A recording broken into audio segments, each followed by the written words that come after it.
Chenard's Nursery, and I'd like today to talk to you about winter gardening in the Pacific Northwest. In Western Oregon, the winter garden really is three rather distinct seasons. Fall harvest crops are crops that are harvested starting maybe late August and running through the end of November. This includes leaf crops, cole crops or brassicas, and a variety of root crops. There's a limited amount of material that can be harvested from our gardens in the middle of winter, including some of our hardiest root and cole crops, and a very few leaf crops. Overwintered crops are crops that are grown over the winter for harvest either in March or for very long cycle crops like onions and garlic for harvest the following summer in June, giving us the opportunity to grow some very long season crops. The principal crops that we are growing include leaf crops, cole crops, and root crops. Leaf crops provide a nice selection of greenery material, primarily as fall harvest or as overwintered crops. There are a few that can be harvested through the winter with care. Broadly, we have biennial leaf crops. Biennial leaf crops are such as kale and chard, crops that can be planted in the spring, grown and harvested through the summer, through the fall, through the winter, and a final harvest in the early spring before they bolt and go to seed. We also have some fall crops that go into the winter.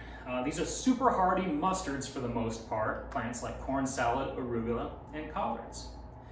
And we have some crops that are primary summer crops that persist into the fall, things like lettuce and spinach. These are crops that if you're going to grow them late into the fall or into the winter will need some protection, some additional covering, and if they are well covered, could potentially overwinter for spring harvest as well. Brassicas or cole crops are very traditional spring and fall crops in the western U.S. and they provide a huge volume of food resource in a relatively limited amount of space. Our typical cole crops are cauliflower, cabbage, broccoli, Brussels, and kohlrabi. So cauliflower and cabbage are crops that if all planted at the same time, you can have different harvest periods. You can have crops that are harvesting in the fall, crops that are harvesting in the winter, and crops that are harvesting in March, all from the same planting time just by selecting different varieties. Cabbage is super hardy, but cauliflower is really not. And for fall harvest cauliflower, we don't need to worry about it in Western Oregon. But for winter and overwintered cauliflower, you will need to provide some frost protection. Broccoli is a little different. Broccoli, fall harvest broccoli is traditional broccoli. It has a big head like you're used to seeing broccoli in the stores. There is no winter harvest broccoli as such. They're fairly dormant over the winter. Overwintering broccoli is different entirely. Overwintering broccoli is sprouting broccoli, and you don't get any big heads. What you get is a cluster of smaller florets in the spring, usually around March. Brussels sprouts and kohlrabi are grown primarily as fall and into winter crops. They're crops that taste their best after a couple of good freezes, and so providing a very late harvest in the cole crop family. Root crops provide a tremendous intensity of food resource, a very high yield per square foot invested. And root crops are also storage crops. They will hold after picking for a long eating over the winter and into the spring. Beets and carrots planted in summer, harvest in September, October, maybe into November as a fall harvest crop. They can be ground stored, left in the ground until you need them, to an extent. However, their quality deteriorates as the winter progresses, so they're not something you want to leave in forever. Turnips and rutabagas are very similar plants, and turnips are smaller and shorter maturation cycles, so they harvest sooner. Turnips are typically grown as a fall harvest crop, rutabagas more as a winter harvest crop, and rutabagas are commonly harvestable in December and even into January. Parsnips take a very long time to ripen, so they're usually early summer planted for midwinter to late winter harvest. Garlic and onions are root crops that are truly overwinter crops.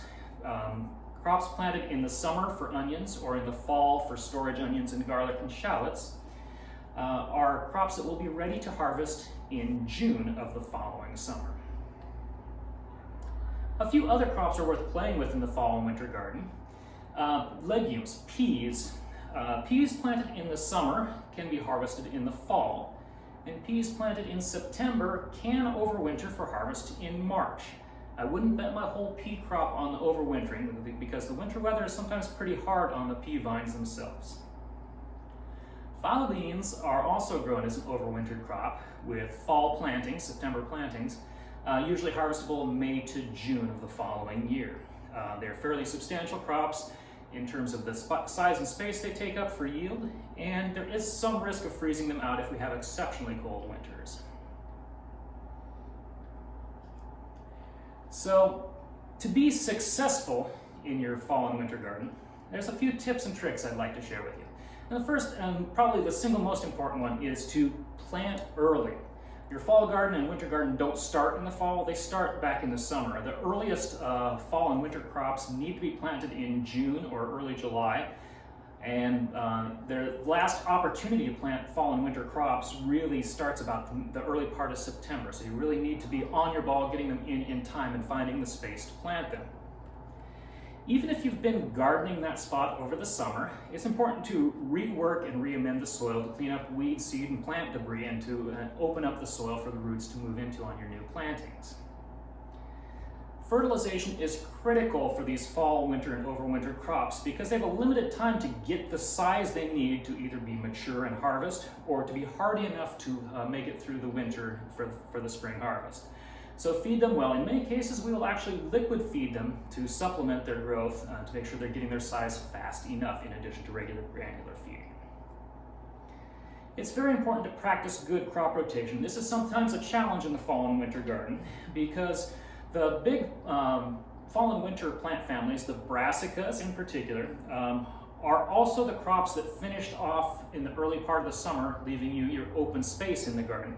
You shouldn't follow up a planting of broccoli or cauliflower with another planting of plants in the same family. So practice good crop rotations to reduce your insect and disease problems. I hope we've been able to inspire you to try some winter and fall gardening in the Willamette Valley and have a chance to enjoy the fruits of the long growing season here. Thank you very much.